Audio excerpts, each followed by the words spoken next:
আজকে আমার এত ভালো লাগতেছে যা বলার বাইরে। আজকে আমার পছন্দ মতো দুইটা তরকারি রান্না করবো। এটা হলো হেঁচি শাক আলু দেওয়া ভাজি করবো, ঢেঁড়স ভর্তা করবো, সাথে গরম গরম ভাত থাকবে। কি খুব মজা খেতে, তাই না? আর কে কে এই হেঁচি শাক চিনেন অবশ্যই জানাবেন। আমরা তো হেঁচি শাক বলি, আর কে কি নামে বলেন অবশ্যই জানাবেন। হ্যালো এভরিওয়ান, কি অবস্থা? আশা করি সবাই ভালো আছেন, আমিও ভালো আছি। আজকে আমি হেঁচি শাক রান্না করবো, কীভাবে ভাজি করি সেটা আপনাদের সাথে শেয়ার করবো। তো প্রথমে চুলাটা জ্বালিয়ে কড়াইটা বসে নিয়ে আলু হেঁচি শাক একসাথে দিয়ে দিলাম ভালো করে ধুইয়া। তারপরে এখানে কাঁচামরিচও দিয়ে দিলাম, সাথে কাঁচামরিচ দিয়ে ভালো করে ঢেকে নিব। ঢেকে নিয়ে একটু হালকা সিদ্ধ করে পরে তেলে এনে দেবো। এখন পরিমাণ মতো লবণ দিয়েছি, লবণ দিয়ে এখন হালকা ঢেকে দিব। ঢেকে দিয়ে যাতে শাকের কালারটা বেশি একটা ঢাকনা দিব না, যাতে শাকের কালারটা নষ্ট না হয়, হালকা ঢাকনা উঠিয়ে এখন এই যে লাইটা দিতেছি যাতে শাকের কালারটা নষ্ট না হয়। আর এই হেঁচি শাক তো আমার কাছে অনেক ভালো লাগে। আমাদের বাড়ির পাশে হেঁচি শাক হয়েছে, কালকে ওখানে গিয়েছিলাম, পরে দেখে তো লো ভাব সামলাইতে পারি নাই।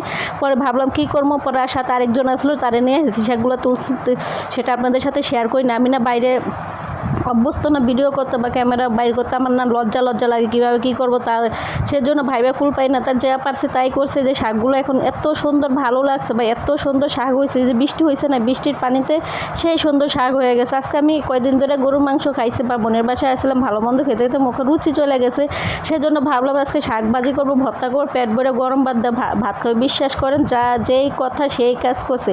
আজকে এতগুলা ভাত খাইছে, অনেক ভালো লাগছে, অনেক লাগছে যে মানুষটার জন্য এতদিন না খেয়ে আসলাম, শরীরটা নষ্ট করে ফেলাইছি। এখন ভাবছি যে আর ভাবনা চিন্তা করব না। প্রায় 6 মাস হয়ে গেছে তার জন্য শোক করতে মানুষ মরলো মানে এতটা শোক করে না, আমি যতটা ওর জন্য শোক করছি। তাই কথা বলতে বলতে শাকগুলা এখন বাগার দিয়ে নেব। শাকগুলো আগে নামিয়ে পেঁয়াজ রসুন হালকা বাদামি কালার করে ভেজে নিয়ে যে শাকগুলো দিয়ে দিচ্ছি তেলানির মধ্যে। শাকটা এখন ভালো করে একটু মাখা করে একটু ঘুটে আলুগুলো ভেঙে দিলে তারপরে খুবই মজা লাগে।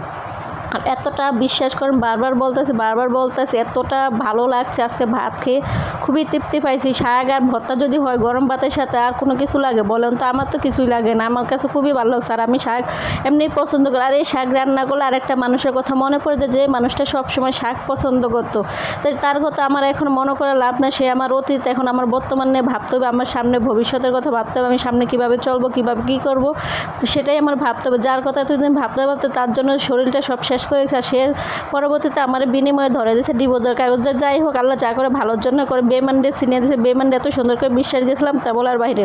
তাই এখন ঢেঁড়স ভর্তা করবো। ঢেঁড়সটা ভাতের মধ্যে সিদ্ধ দিয়েছিলাম, আপনাদের সাথে শেয়ার করি না, আমি সব কিছু শেয়ার করতে পারি না। 4টা মরিচ সাথে সিদ্ধ দিছি, 4টা তো বেশি দিব না যেহেতু ঝাল হয়ে যাবে, সেজন্য 3টা মরিচ দিয়েছি। আর কাঁচা পেঁয়াজ দিয়ে ভালো করে এখন ভালো করে কষলে নিবা।